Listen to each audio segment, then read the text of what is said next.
welcome to Two for Tuesday, where I take one ingredient and use it for two reasons. My name is Manaresi, and welcome to my kitchen. So, an interesting fact that I just found out about is that when you combine McDonald's, Wendy's, Taco Bell, and a couple other fast food chain restaurants, you still don't have as many number of Chinese restaurants that there are in America. I think Chinese food is probably one of our favorite takeouts.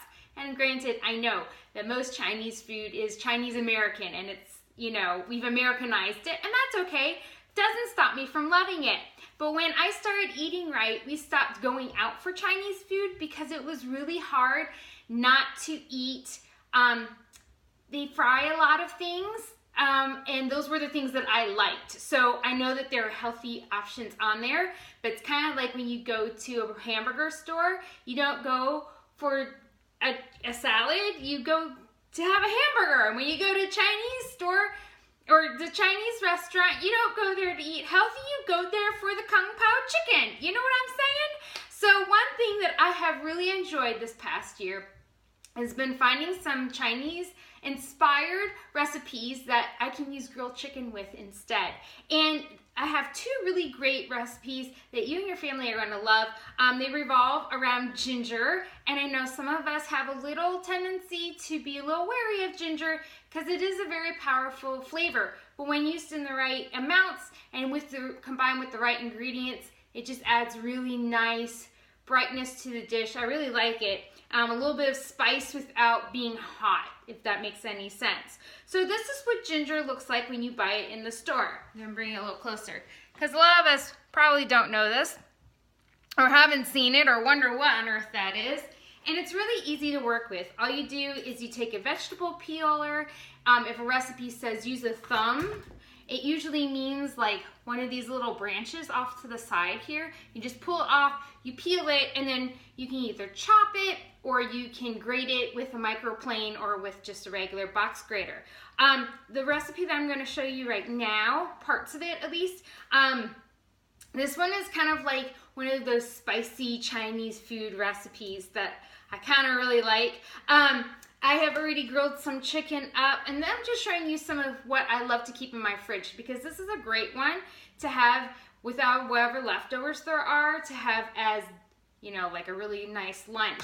I cut up a whole bell pepper and a whole head of broccoli, and then what I did is I chopped up finally some ginger, some shallot. It's kind of like in the onion family, not quite as potent. And there it went. So I cut one of those up, and I also cut up a couple cloves of garlic. I put that in a pan with about half a teaspoon to a tablespoon of sesame oil. My favorite oil when it comes to cooking any kind of Asian food. I brought that and I just let them become fragrant about 1 to 2 minutes, and then I added in the red bell pepper and the broccoli and just kind of let it, a little bit of salt and pepper, and kind of let it crisp up a little bit. Didn't really require much. Look how easy that was. I threw some chicken in my panini press. Those were done in 4 minutes. And then while those were cooking, I made this sauce. Now, I will tell you that this sauce does have sugar in it because we're going to be using sweet chili sauce. And I couldn't find one that used honey, but this one had the least amount of ingredients in it, and it used sugar rather than high fructose corn syrup. So I went for this one. You don't need a lot of this sauce on your stuff to make it taste good. So really, a little goes a really long way. So I used about a 1/4 cup of sweet chili sauce. What's also great about this is that you're not going to be adding anything else to it, and so it sits in the fridge for a while, so you can make a lot or a little. I have 2 tablespoons of water. This is rice vinegar because we need some acid to balance all that sweetness. So a tablespoon of that. And we're going to use a teaspoon. My kids hid my teaspoons from me, so I have half a teaspoon. So 1 teaspoon of sesame oil. Oh, I wish you could smell this. It smells so good. And then 2 teaspoons of soy sauce. And I prefer using low sodium because this dish really doesn't need a whole lot of extra salt to it. And it's one that you don't have to use the full salty version to it. So yes, I am putting in 4, but that's because I don't know what my kids did with my tablespoons or my teaspoon measurement, so I'm using half a teaspoon. We're going to do like so, and then you just take a fork and you kind of whisk it together without making a huge mess like I just did, because I am not the cleanest cook at times. As you can tell, I'm throwing shallots all over the place, spilling sauce all over the place. It happens. That's why God invented the magic eraser and Bounty paper towels, or whatever paper towels you use. And then all you do is that once this all comes together, the vegetable mix, you just pour a little bit of this on top. You can add in the chicken at that point too, just so it gets some nice caramelization in the pan. And then you just serve it over brown rice. And one thing that I really, really, really love about this is that it gets your kids used to having the same flavors without trying to be sneaky. So your kids are used to Chinese food, because obviously we all go out for Chinese food. Well, you're just healthifying a little bit. So they're not going to be like, ew, I don't like it. They're going to be more willing to try it because it's familiar to them. Brown rice is kind of like white rice, and you can kind of sneak it in there, so you're giving them more of a whole grain than just the white rice. You're using grilled chicken instead of fried chicken.